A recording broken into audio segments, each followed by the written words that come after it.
আসসালামু আলাইকুম প্রিয় দর্শক, ঈদুল আজহার পবিত্র দিনটি শুধু কোরবানির দিনই নয়, এটি ত্যাগ, তাকওয়া ও আল্লাহর সন্তুষ্টি অর্জনের মহান উপলক্ষ। চলুন আজকের ভিডিওতে জানি ঈদের দিনের করণীয় আমলগুলো, একদম ফজরের নামাজ থেকে শুরু করে পুরো দিনের পরিকল্পনা। ফজরের সময় ফজরের নামাজ জামাতে আদায় করুন। এই দিনের সূচনা হোক নামাজ ও দোয়ার মাধ্যমে। ফজরের পর কোরআন তিলাওয়াত করুন। ২ তাকবীরে তাশরিক পড়া শুরু করুন।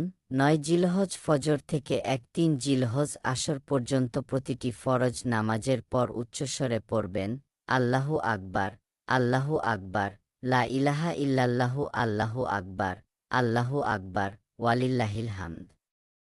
ঈদের প্রস্তুতি ৩ স্নান করুন ও পরিপাটি পোশাক পরুন। সুন্নত হল ঈদের আগে গোসল করে পরিষ্কার ও ভালো কাপড় পরিধান করা। সুগন্ধি ব্যবহার করাও উত্তম। ৪ নাস্তা করবেন না। ঈদুল আজহার দিনে ঈদের নামাজের আগে না খাওয়াই সুন্নত। ঈদুল ফিতরে নামাজের আগে খেজুর খাওয়া সুন্নত, কিন্তু ঈদুল আজহায় কোরবানির পশুর গোশত খাওয়াই আগে হওয়া উচিত। ঈদের নামাজের জন্য রওনা। ৫ ঈদগাহে গিয়ে ঈদের নামাজ আদায় করুন। রাসূল ঈদের নামাজ মাঠে আদায় করতেন।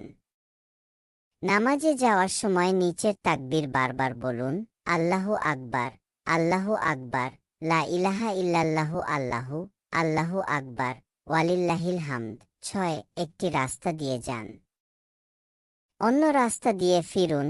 এটা রাসূলের সুন্নত কোরবানির কাজ। ৭ নামাজ শেষে কোরবানি দিন। পশু জবাই করার সময় বিসমিল্লাহি, আল্লাহু আকবার বলা সুন্নত। কোরবানি নিজ হাতে করা উত্তম, না পারলে উপস্থিত থাকা। ৮ পশুর গোশত ৩ ভাগ করুন। ১ ভাগ আত্মীয় ও বন্ধুবান্ধবের জন্য, ১ ভাগ গরিবদের জন্য, আরেক ভাগ নিজের পরিবারের জন্য রাখা যেতে পারে। দাওয়াত ও ভোজ। ৯ পরিবার পরিজন, প্রতিবেশী ও দরিদ্রদের সাথে গোশতের খাবার ভাগাভাগি করুন। কোরবানির দিনটি হোক ভালোবাসা ও উদারতার প্রতীক। সারাদিন ইবাদত ও জিকির। ১০ আল্লাহর শুকরিয়া আদায় করুন। বেশি বেশি তাকবীর, তাহলিল ও তাসবিহ পড়ুন। সুবহানাল্লাহ, আলহামদুলিল্লাহ, আল্লাহু আকবার, লা ইলাহা ইল্লাল্লাহ। সুযোগ পেলে দোয়া করুন, যেন আল্লাহ আমাদের কোরবানি কবুল করেন। দিনের শেষ অংশ।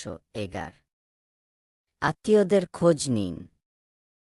ঈদের শুভেচ্ছা দিন। ফোনে বা সরাসরি শুভেচ্ছা জানানো ইমানি ভ্রাতৃত্ব বৃদ্ধি করে। শেষ কথা, কোরবানির মূল শিক্ষা হল ত্যাগ ও তাকওয়া। শুধু পশু জবাই নয়, বরং নিজের নফস ও গুনাহের বিরুদ্ধে জবাই করার মনোভাব রাখাই হল প্রকৃত কোরবানি। আমাদের চ্যানেলটি সাবস্ক্রাইব করুন, ভিডিওটি শেয়ার করে অন্যদেরকেও জানার সুযোগ করে দিন। মন্তব্যে লিখে জানান আপনার ঈদের পরিকল্পনা কী।